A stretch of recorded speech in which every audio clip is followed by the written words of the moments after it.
ವಿನಂತಿ ಮಾಡಿಕೊಳ್ತಾ ಇದ್ದೇನೆ.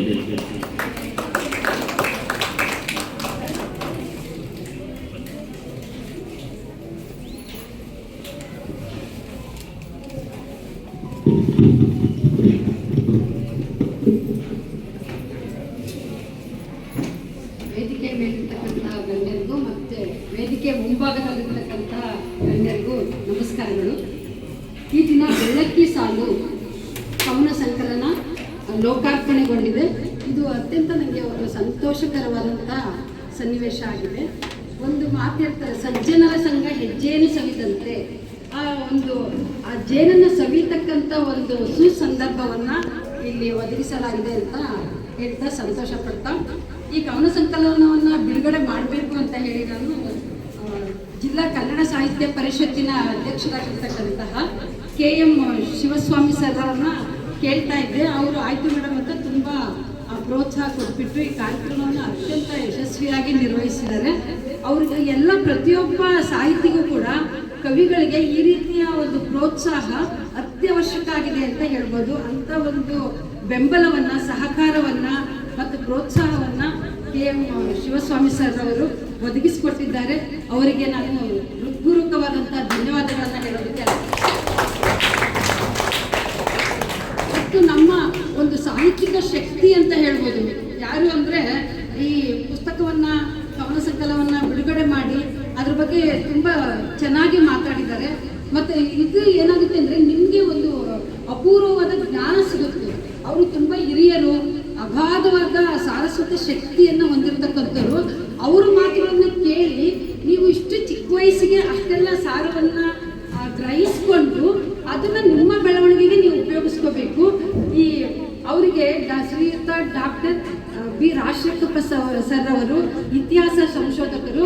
ಅವ್ರ ಪುಸ್ತಕವನ್ನು ಬಿಡುಗಡೆ ಮಾಡಿ ಮತ್ತು ಅವ್ರು ತುಂಬ ಅದ್ಭುತವಾಗಿ ಮಾತಾಡಿದ್ದಾರೆ. ಅದು ನಿಮಗೆ ಉಪಯೋಗ ಆಗಬೇಕು, ಮಕ್ಕಳಿಗೆ ಉಪಯೋಗ ಆಗಬೇಕು, ನೀವು ಅದನ್ನು ಉಪಯೋಗಿಸ್ಕೋಬೇಕು ಅಂತ ಹೇಳ್ತಾ ಅವ್ರಿಗೂ ಕೂಡ ಹೃತ್ಪೂರ್ವಕ ಧನ್ಯವಾದಗಳನ್ನು ಹೇಳ್ತಾ ಇದ್ದೀನಿ.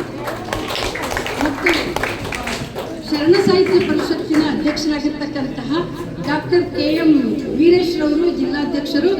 ಇವರು ಈ ಶರಣ ಸಾಹಿತ್ಯ ಪರಿಷತ್ತು ಈ ಹಿಂದೆ ನನ್ನ ಒಂದು ಕಥಾ ಸಂಕಲನ ಬಿಡುಗಡೆ ಆದಾಗೂ ಕೂಡ ಅವರು ಸಹಕಾರವನ್ನು ಕೊಟ್ಟಿದ್ರು. ಅವ್ರಿಗೂ ಸಹಿತ ಅವರು ಯಾವಾಗಲೂ ಕೂಡ ಈ ಥರ ಸಾಹಿತ್ಯಿಕ ಕಾರ್ಯಕ್ರಮಗಳು ಅಂದರೆ ಮತ್ತು ವಿದ್ಯಾರ್ಥಿಗಳಿಗೆ ಅರಿವನ್ನು ಉಂಟು ಮಾಡ್ತಕ್ಕಂಥ ಕಾರ್ಯಕ್ರಮಗಳು ಅಂದರೆ ಅವ್ರಿಗೆ ಯಾವಾಗಲೂ ಕೊಡುಗೈಯಾಗಿರುತ್ತೆ.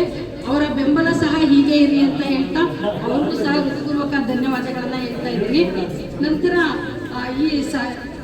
ಈ ಜಿಲ್ಲಾ ಕನ್ನಡ ಸಾಹಿತ್ಯ ಪರಿಷತ್ತಿನ ಸಂಚಾಲಕರ ಕಾರ್ಯದರ್ಶಿಗಳಾಗಿರ್ತಕ್ಕಂಥ ಶ್ರೀ ಶ್ರೀನಿವಾಸ ಮಳಲಿ ಅವರಿಗೂ ಮತ್ತು ಶ್ರೀ KJ ಅಜಯ್ ಕುಮಾರ್ ಸರ್ ಅವರಿಗೂ, ಸಂಘಟನಾ ಕಾರ್ಯದರ್ಶಿಗಳಾಗಿರ್ತಕ್ಕಂಥ V ಧನಂಜಯ ಅವರಿಗೂ, M ವಿಶ್ವನಾಥ್ ಸರ್ ಅವರಿಗೂ, ಕೋಶಾಧ್ಯಕ್ಷರಾಗಿರ್ತಕ್ಕಂಥ ಶ್ರೀ ಚೌಡೇಶ್ ಲೋಕೇಶ್ ಅವರಿಗೂ ಸಹ ನಾನು ಧನ್ಯವಾದಗಳನ್ನು ಹೇಳ್ತಿದ್ದೀನಿ. ಅವರೆಲ್ಲ ಎಷ್ಟು ಓಡಾಡಿದ್ದಾರೆ, ಎಷ್ಟು ಕಷ್ಟಪಟ್ಟಿದ್ದಾರೆ ಈ ಕಾರ್ಯಕ್ರಮಕ್ಕೆ ಅಂತ ಅದನ್ನು ನಾನು ಪೂರ್ತಿ ಹೇಳಕ್ಕೆ ಸಾಧ್ಯ ಇಲ್ಲ. ಧನ್ಯವಾದ ಹೇಳ್ಬೋದು, ಮನದಾಳದ ಒಂದು ಧನ್ಯವಾದ ಹೇಳ್ಬೋದು.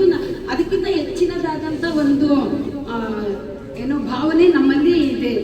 ಮತ್ತು ಇಲ್ಲಿಗೆ ನಮ್ಮ ಬನ್ರಿ ಪುಸ್ತಕ ಬಿಡುಗಡೆ ಅಂತ ಹೇಳಿದ್ದಕ್ಕೆ ನಮ್ಮ ಕರೆಯನ್ನು ಆಲಿಸಿ, ಅವರು ಎಷ್ಟೋ ಕೆಲಸಗಳಿರ್ತಾವೆ ಪ್ರತಿಯೊಬ್ಬರಿಗೂ ಕೂಡ, ಅದನ್ನೆಲ್ಲ ಬಿಡುವು ಮಾಡಿಕೊಂಡು ಬಂದಿರತಕ್ಕಂತಹ ಪರಮೇಶ್ವರಪ್ಪ ಕುದುರಿ ಅವ್ರಿಗೂ, ರೀನಾ ಮೇಡಮ್ ಅವ್ರಿಗೂ, ಚಂದ್ರಿಕಾ ಮೇಡಮ್ ಅವ್ರಿಗೂ, ಮತ್ತು ಡಾನ್ ಬಾಸ್ಕೋ ಸಂಸ್ಥೆಯ ಕನ್ನಡ ಶಿಕ್ಷಕರಾಗಿರ್ತಕ್ಕಂಥ ಮಂಜುನಾಥ್ ಸರ್ ಅವರಿಗೂ, ಶರಣಬಸವೇಶ್ವರ ಶಿಕ್ಷಣ ಸಂಸ್ಥೆಯ ಮೀನಾಕ್ಷಮ್ಮ ಮತ್ತು ಅವರ ಟೀಚರ್ಸ್ ಬಂದಿದ್ದಾರೆ ಅವ್ರಿಗೂ, ಮತ್ತು ಡಾಕ್ಟರ್ ಯಶೋದಮ್ಮ ಮೇಡಮ್ ಅವ್ರಿಗೂ, ವಿಜಯಲಕ್ಷ್ಮಿ ಮೇಡಮ್ ಅವ್ರಿಗೂ ಎಲ್ರಿಗೂ ಸಹ ನಾನು ಹೃತ್ಪೂರ್ವಕ ಧನ್ಯವಾದಗಳನ್ನು ಹೇಳಕ್ಕೆ ಇಷ್ಟಪಡ್ತೀನಿ. ಮತ್ತು ಅದ್ಭುತವಾಗಿ ನಿರೂಪಣೆ ಮಾಡಿ ನಿಮಗೆ ತುಂಬ ಸಂತೋಷ ಕೊಟ್ಟಿದ್ದು ಅಂದರೆ ಯಾರು, ಗಣೇಶ ನಿರೂಪಣೆ ಮಾಡ್ತಾ ಇರ್ತಕ್ಕಂಥ ಗಣೇಶ್ ಸರ್ ಅವರು, ಅವ್ರಿಗೂ ಕೂಡ ನಾನು ಧನ್ಯವಾದಗಳನ್ನು ಹೇಳ್ತೀನಿ. ಮತ್ತು ಜಯಲಕ್ಷ್ಮಿ ಮೇಡಮ್ ಅವ್ರಿಗೂ ಹೆಚ್ಚಿನದಾಗಿ ಬಾಪೂಜಿ ವಿದ್ಯಾಸಂಸ್ಥೆಯ ಈ ಒಂದು ಸಹಕಾರವನ್ನು ಮರೆಯೋದಕ್ಕೆ ಸಾಧ್ಯನೇ ಇಲ್ಲ.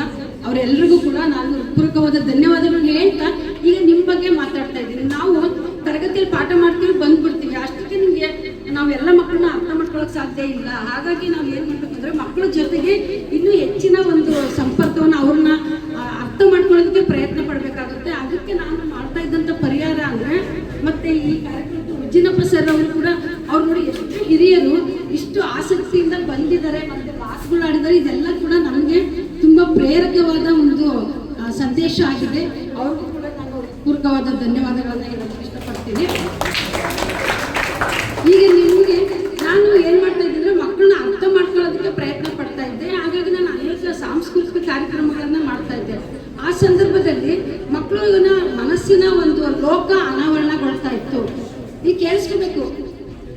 ಮಕ್ಕಳ ಲೋಕ ನಿಮ್ಮ ಅಂತಃಕರಣವನ್ನ ಅರ್ಥ ಮಾಡ್ಕೊಳ್ಳೋದಕ್ಕೆ ನಾವು ಪ್ರಯತ್ನ ಪಟ್ಟಾಗ ಹೇಗೆ ಅಂತಂದ್ರೆ, ಈಗ ಮಕ್ಕಳು ತರಗತಿಲಿ ಇರ್ಬೇಕಾದ್ರೆ ಒಂಥರ ಇರ್ತಾರೆ, ಮತ್ತೆ ಅವ್ರ ಫ್ರೆಂಡ್ಸ್ ಜೊತೆಗಿದ್ದಾಗ ಒಂಥರ ಇರ್ತಾರೆ, ಮತ್ತೆ ಒಂದೊಂದ್ಸಲ ಏಕಾಂಗಿ ಆಗಿರ್ತಾರೆ.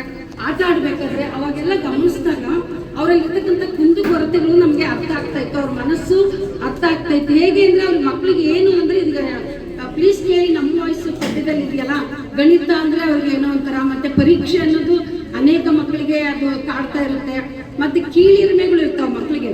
ನಾನೊಂದು ಕತೆ ಬರ್ತಿದ್ದೆ, ನಾಳೆ ಬುಧವಾರ ಅಂತ.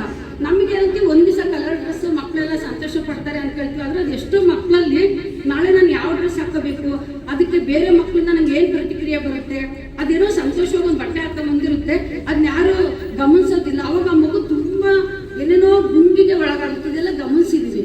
ಹಾಗಾಗಿ ನಾಳೆ ಬುಧವಾರ ಅಂತ ನಾನೊಂದು ಕತೆ ಬರೆದಿದ್ದೆ, ಅದು ಮಕ್ಕಳ ಮನಸ್ಸನ್ನ ಅರ್ಥ ಮಾಡ್ಕೊಂಡಾಗ ಮಾತ್ರ ಸಿಗ್ತದೆ. ಹೀಗೆ ಮಕ್ಕಳ ಸಮಸ್ಯೆಗಳನ್ನ ಅರ್ಥ ಮಾಡ್ಕೊ, ಬಡತನ ಇರ್ಬೋದು, ಮತ್ತೆ ತಂದೆ ತಾಯಿಗಳ ಜಗಳಗಳು, ಇವೆಲ್ಲ ಕೂಡ ಮಗು ಅದನ್ನ ಏನ್ ಮಾಡುತ್ತೆ, ತರಗತಿಯಲ್ಲಿ ಬೇರೆ ಬೇರೆ ರೀತಿಯಲ್ಲಿ ವ್ಯಕ್ತಪಡಿಸುತ್ತೆ. ಅದು ಓದಲೇ ಇರ್ಬೋದು, ಹಠ ಮಾಡ್ಬೋದು, ಹೊರಟುತನ ತೋರಿಸ್ಬೋದು, ಒಂಥರ ಸುಮ್ಮನೆ ಕುತ್ಕೊಳ್ಳೋದು, ಯಾರ ಜೊತೆಗೂ ಸೇರ್ದಂಗಿರೋದು, ಈ ಥರ ಬೇರೆ ಬೇರೆ ರೂಪಗಳಲ್ಲಿ ಆ ಮನಸ್ಸಲ್ಲಿರ್ತಕ್ಕಂಥ ಮಕ್ಕಳ ಒತ್ತಡಗಳು ಬೇರೆ ಬೇರೆ ರೀತಿಯಲ್ಲಿ ವ್ಯಕ್ತಪಡಿಸೋದಕ್ಕೆ ಕಾರಣ ಆಯಿತು. ಹಾಗಾಗಿ ನಾನು ಮಕ್ಕಳನ್ನ ಯಾವತ್ತೂ ಕೂಡ ಅವ್ರನ್ನ ದೇವರು ಅಂತಾನೆ ಕರೀತಾ ಇದ್ದೆ. ನಾನು ಎಷ್ಟೋ ಸಲ ತರಗತಿಲಿ ಹೇಳ್ತಾ ಇದ್ದೆ, ನಮ್ಮ ದೇವರುಗಳು ಯಾರಂದ್ರೆ ಮಕ್ಕಳು ಅಂತೇಳಿ.